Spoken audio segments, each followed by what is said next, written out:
just ask you all to bear with me as I go through this. But our access to music has changed over time. And nowadays, you can have the latest release from your favorite artist with just the click of a button and a download. But what about the good old days when you could actually rush out to your local record store and buy an actual record, or you saved up a month's worth for allowance, even cash your whole paycheck just to get your favorite record from your favorite artist? If there's anyone of you out there that feel the same as I do, well, I'm glad to tell you that after decades of decline, vinyl records have seen a tremendous rise in popularity in recent years.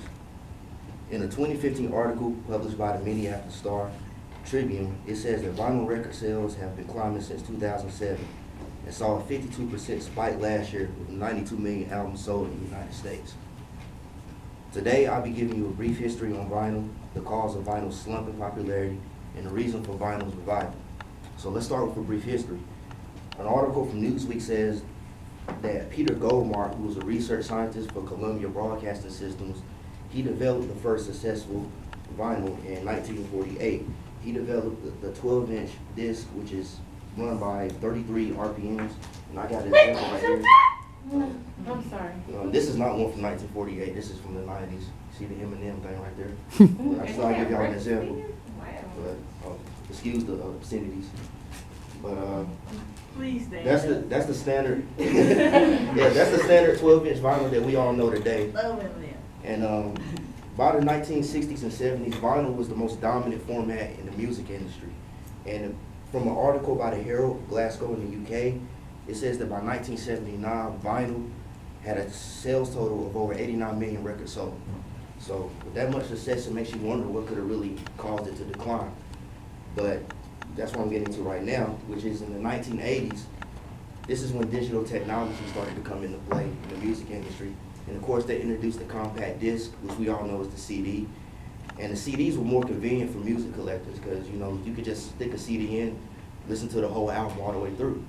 Vinyl in itself caused a lot of its decline because the maintenance, you know, it can be easily scratched. You know, if you got a bad needle on the turntable, it can scratch up your record, it causes it to skip. And then, of course, you have to keep it stored in the right climate because if you keep it stored somewhere too hot, it'll warp your albums. That happened to me recently. I had some albums in the utility building, and man, they all got warped. I mean, it was some good stuff too. But probably the biggest blow was the MP3 era of the late 90s and early 2000s, which almost single-handedly took out all physical formats of music. And you know, by that time, you know, vinyl was pretty much obsolete to most people, unless you was in the independent music scene. So, you know, with that much going on, it makes you wonder, you know, you still got people downloading stuff for free. You got streaming services now like Tidal. So how is vinyl making a comeback? Well, here's the answer. The Star-Tribune, Minneapolis, Minnesota, says that Record Store Day is credited for reviving interest in vinyl. And I actually got a little short clip about Record Store Day that took place this year in San Francisco on Media Records.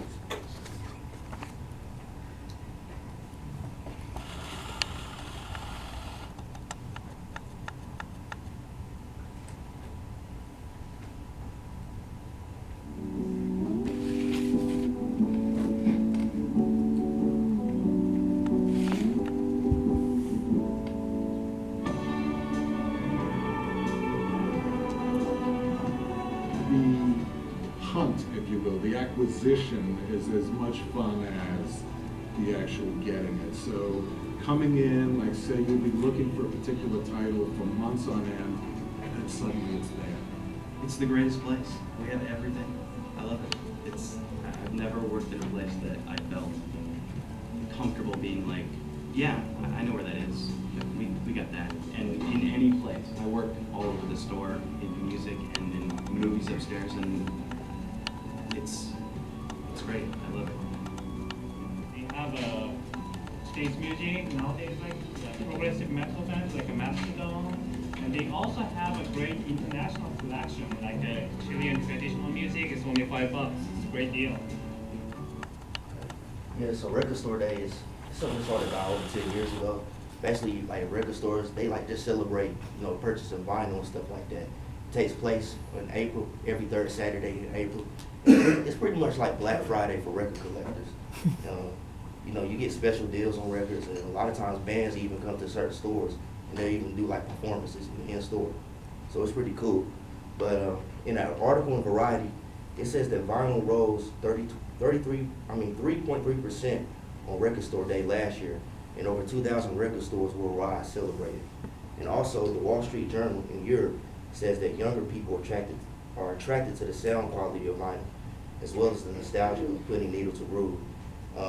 You know, digital is cool, you know, CDs and everything, but a lot of stuff sounds better on vinyl. Like Prince is an example. Before he even died, his records were highly sought after on vinyl, because his stuff just sounds a whole lot better on vinyl than it does on CD or MP3 file. I don't know what the problem is with that, but that's just the way it is. So in conclusion, I'm giving you a brief history of vinyl, what's caused its decline in popularity, and the benefactors to its revival. As a music fan and collector, it's great to see vinyl has made a comeback after so many years in obscurity. And I'll leave you guys with this thought, that it has been said that a person's music collection can be a reflection of their personality, as well as a glimpse of the many eras of music we've come from. If you're ever given the opportunity to look through someone's vinyl collection, remember not only are you gaining a history of music, but you're also gaining a history of someone's personal journey in life. Thank you.